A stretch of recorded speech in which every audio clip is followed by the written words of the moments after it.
Good morning, everyone. Welcome to Daily. Ronnie Rance, Tommy Chrysan. Hope everyone had a great weekend today on Sports Shorts Daily, talking a little LSU baseball, World Baseball Classic, a little college basketball as we got the Southland Conference tournament happening in Lake Charles as we speak. We've got the SEC tournament for the women is over. Texas is your champion. LSU makes it to the semis and loses to South Carolina in another good game down to the wire. And then of course, NBA basketball. Don't look now, but the Pelicans are 10-10 in their last 20. That's not good for Tommy Chrysan and his bet against the Pels bet all year long. All right, TK. First off, let's talk about the big topic in Louisiana and in Baton Rouge in particular over the last week. LSU goes 1-4 in this past week in college baseball. They're now 4-5 in their last 9 games. And oh, by the way, those are games against not really household powerhouses. Now, the one team they played in that last 9 games that's, an understandable loss is the Raging Cajuns. The Raging Cajuns have been red hot. They took 2 out of 3 this past weekend up against Dallas Baptist on the road. I think they've won 10 of their last 12.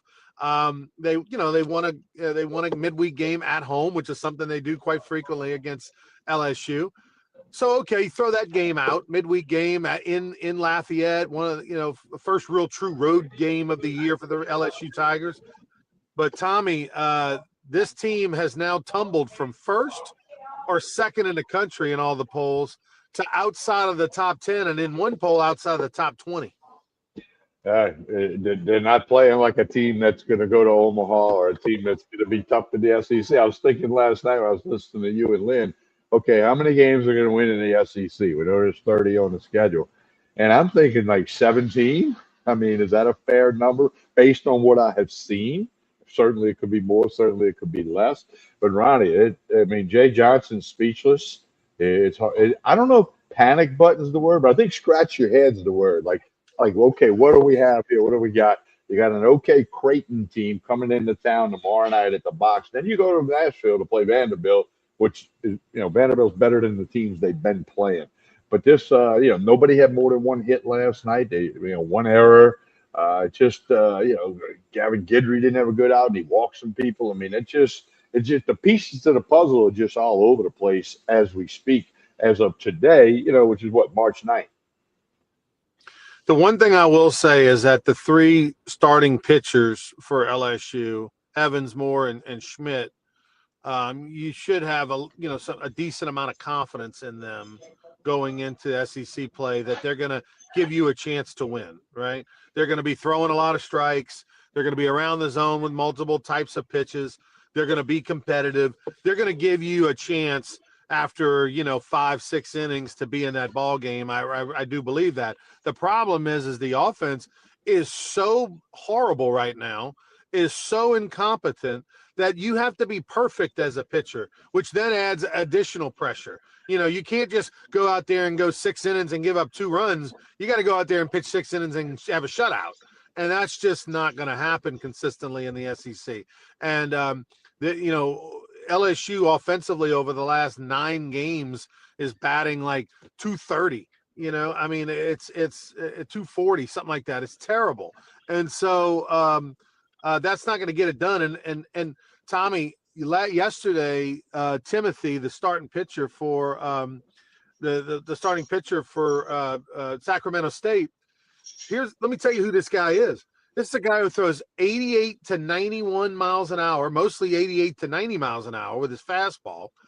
He's a guy who, in 3 years of college, redshirted in 24, through 2 innings in 25, and came in with 11 innings under his belt in 26. A guy who in 3 years has about just over 13 innings of experience, went into Alex Box Stadium and dominated for 6+ innings against LSU yesterday and held them in check. Like that, that's and oh, by the way, if that had happened once this season in 17 games, you'd think, okay, all right, things happen. It's baseball. No, this has been a common theme over the last 9 games. It's the wildest thing I've ever seen. LSU has now lost 5 non This is the first time since 2007, which was Paul Maneri's first year. They didn't even make the SEC tournament that year. They were so bad.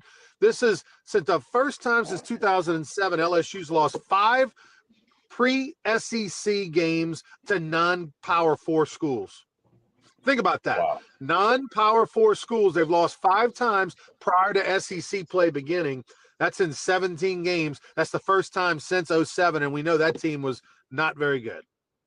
It's a head scratcher. I mean, Timothy didn't walk anybody. So if you're an LSU hitter, he's throwing it over the plate. You got to go up there ready to hack. You got to be ready. It's not like the guy's all over the place and you're going to work the count, drive the pitch count up. That wasn't the case. I mean, he just challenged LSU, and they weren't able to answer the challenge last night at the box. And it's head scratching. I'm gonna use that term for right now. May change it to panic button in the future. I don't know, but it's just hard to figure. They're certainly not a team. You always talk about, well, okay, they're ranked 1 or 2, but you want to finish in the top 8 so you're a national seed in the postseason. They're not even close to that. They're not a team, like we said, that could be in the top. They're not in the top 12 of any of the polls. There's a lot of college baseball polls. I like D1 and I like Baseball America. To me, those polls have been around longer.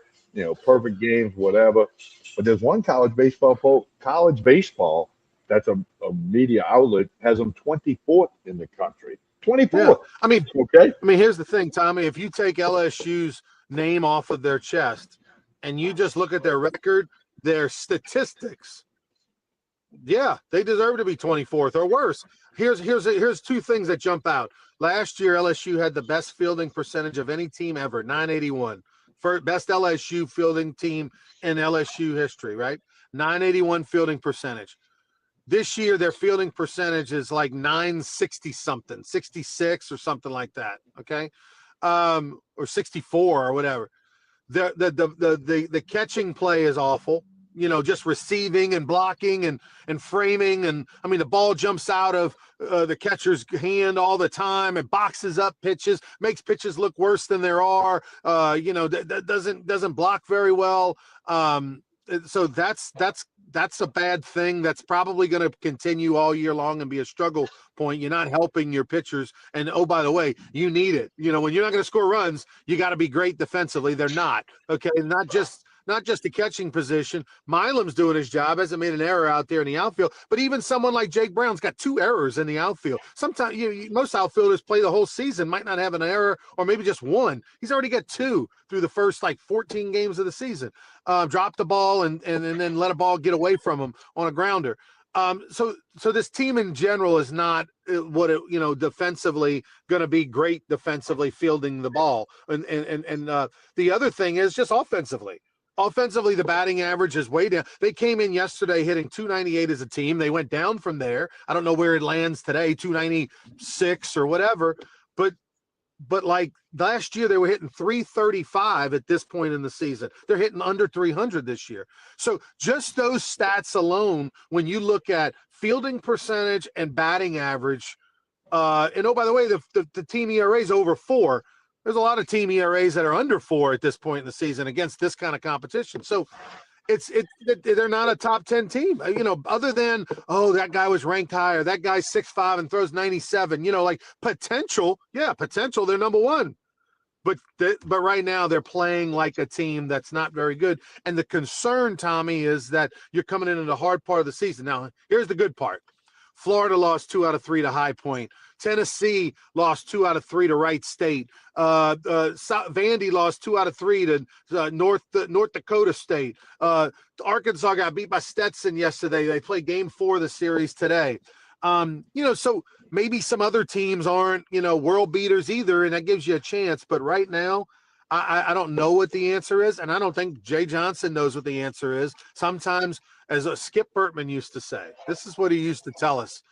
Hey, there are times where your team is just dipped in shit, and maybe that's the case this year. I don't know. Well, something we talked about weeks ago. Aaron Beatty behind the plate, he's got what I call a loose mitt. He doesn't stick the ball like kids are taught to stick. The ball takes his glove. Like when he catches it, the ball moves the glove on the movement of the ball. He doesn't have a stiff wrist, I'll call it. He's got a loose mitt. I've always called it that. and he doesn't block balls. He tries to reach and flag them. I mean, it's just that's going to hurt a team that runs a lot because they're going to take off. You know, the SEC's looking at all this tape, all this film. They're going to start taking off. So yeah, you're right. It's just right now they're in a funk. You got to get like take 4 showers and wash the funk off. Creighton's an okay team, 5-7 overall. Just took 2 out of 3 at home against Gonzaga. They come in tomorrow night and they're coming in licking their chops, thinking we got a team playing bad. Let's beat them. And then Creighton will move on down to New Orleans Friday, Saturday, Sunday, play against Tulane down at Turchin Field. So it's. Because we said that before Sacramento State. I said on Sports Show there, yeah, they're going to win all 3. They should win all 3. Might have a couple of 10-run rules in there. Friday night, they look like, world beaters. They scored the best 4 innings. We talked about it on the radio. It may be baseball history because you had a pitcher was perfect through 4 and you scored 15 runs through 4 with home runs and extra base hits. And all of that just Saturday, Sunday, we didn't see it. We only had 6 hits yesterday. Nobody had more than 1. So on paper, this is a very good baseball team, but you don't win games, you don't win championships, you don't go to the postseason on paper. Fortunately, it's March 9th. You got plenty of time to get it all figured out. One thing I wanted to ask you, Jay Johnson's got a real quick hook. A lot of coaches do, but he's the little, some coaches like to let a guy work through stuff.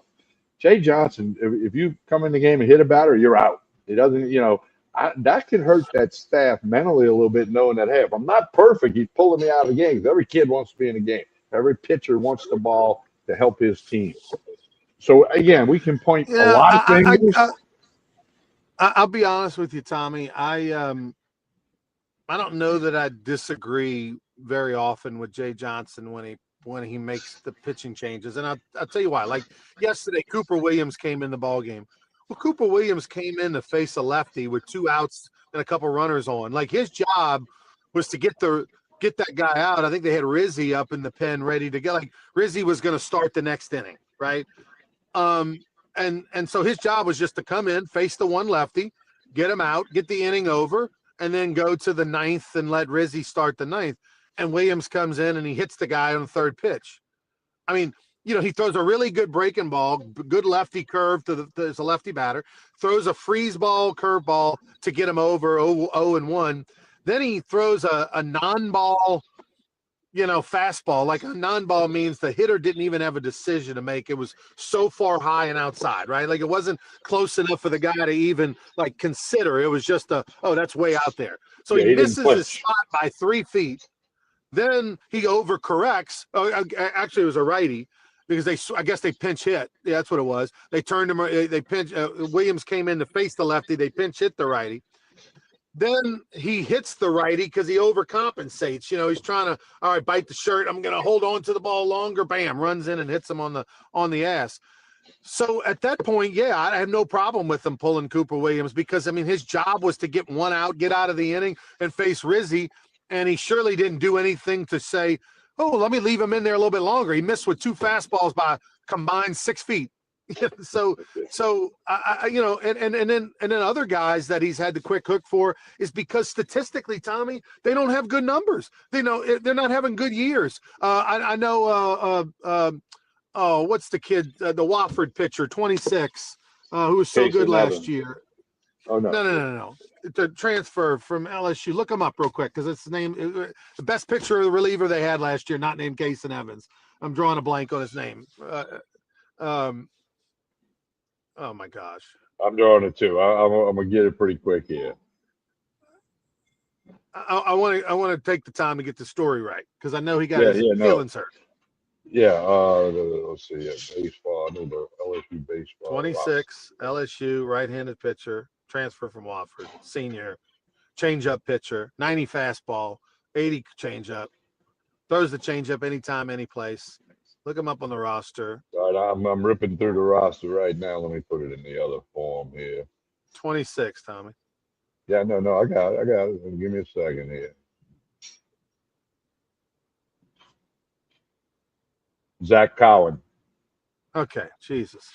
So Zach we Cowan. should have both knew that. Yeah, Zach Cowan got his feelings hurt the other day because he came in. I think he hit a batter or something, walked a guy, whatever, and then he got pulled, and he had this look on his face of shock, like, oh, I can't believe coach is pulling me. Well, but you're not Zach Cowan of 2025. You don't get that runway. You know, and Zach Cowan in May of 25, when he wasn't very good, and then all of a sudden he was great in Omaha, like Zach Cowan got runway because he earned it for 3 months. He was unbelievable. So then all of a sudden when he has a few bad outings and all, you leave him out there.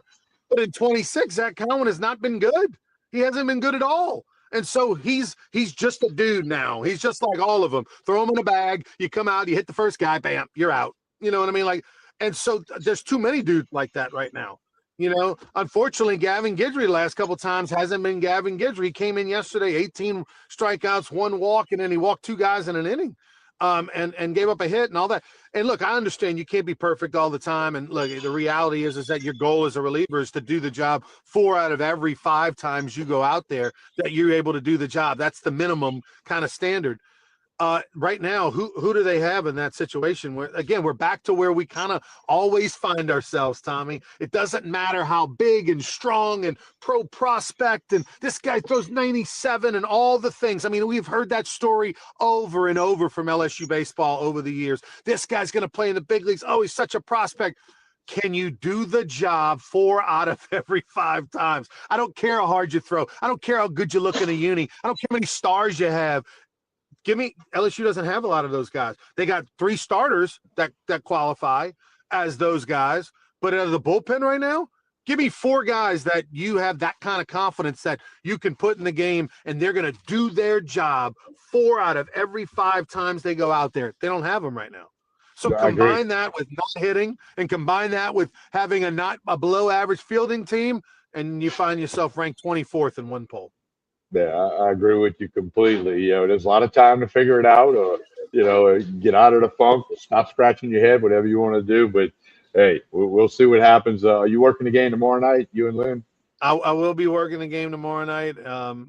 They take on Creighton, the Blue Jays. Creighton won 2 out of 3 at home in Omaha at Charles Schwab Field, the home of the College World Series, against Gonzaga. Creighton Blue Jays, Tommy, when I think back to Creighton, I think back to 1991. Jim Hendry was the coach. Jim Hendry, of course, Paul Maneri's best friend, the former GM of the Cubs. He works for the Yankees. Jim Hendry's on the College Baseball Hall of Fame board. Jim Hendry was the coach. By the way, Jim Hendry gave Paul Maneri's first job as assistant coach at Columbus High School, and then helped get him the job at St. Thomas College in Miami. Creighton, the hometown team, went to the College World Series. That'd be the equivalent of, say, like a Loyola or Tulane hosting the College World Series in New Orleans for decades, and then all of a sudden they make the College World Series. That's what it was like. The whole town was excited. Creighton played really well, and I remember going to watch Creighton and Wichita State play. They went extra innings. I literally sat behind home plate on 2 steps with some teammates to watch the game. We weren't playing that night. It was one of the more exciting atmospheres ever in the history of the old Rosenblatt Stadium. So that hasn't happened since. Creighton has not been back to the College World Series since, but they do play at Charles Schwab Field. TK, I'm going to jump off here right now. One thing I can give you. NFL free agency starts today. The Dolphins have announced they're cutting Tua Tagovailoa. Ronnie, he's got a guaranteed contract. If he does not play football this coming year, he makes $56.3 million owed to him by the Dolphins. He doesn't have to take a snap. He doesn't have to hold a clipboard. Nothing. $56.3 million. Hey, man, with all those concussions, with all those concussions and everything that Tua's had, like, take the umbrella, go to the islands of Hawaii, eat all the spam you want, and enjoy yourself. Go back home. Yeah, we'll see what the Saints do in free agency. They've changed some contracts. They got some elbow room and the wiggle room with the salary cap. Salary cap went way up for the NFL this year, so we'll keep an eye on that. We'll talk more about that Wednesday because there's going to be some dominoes falling today and tomorrow in NFL. Tell us a little bit about college basketball on the way out, Tommy. I'm going to jump off. Yeah, the men lose in triple overtime to Texas A&M. They'll play Kentucky Wednesday at 11:30. We'll talk about that Wednesday morning. Women lose to South Carolina by 6 points. South Carolina was a 5.5-point favorite.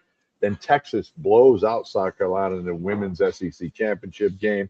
World Baseball Congress tonight, USA, Mexico, both teams 2-0 in pool play. Paul Skeens on the bump for the USA tonight. USA's favored by 3.5 runs. Pelicans will be home Wednesday against the Raptors. We'll talk about that Wednesday morning. Hey, don't forget to like and share this show. That helps everybody involved. And again, the good people here at Court Street Cafe, breakfast, lunch, dinner. Saturday night is steak night. Sunday brunch is awesome.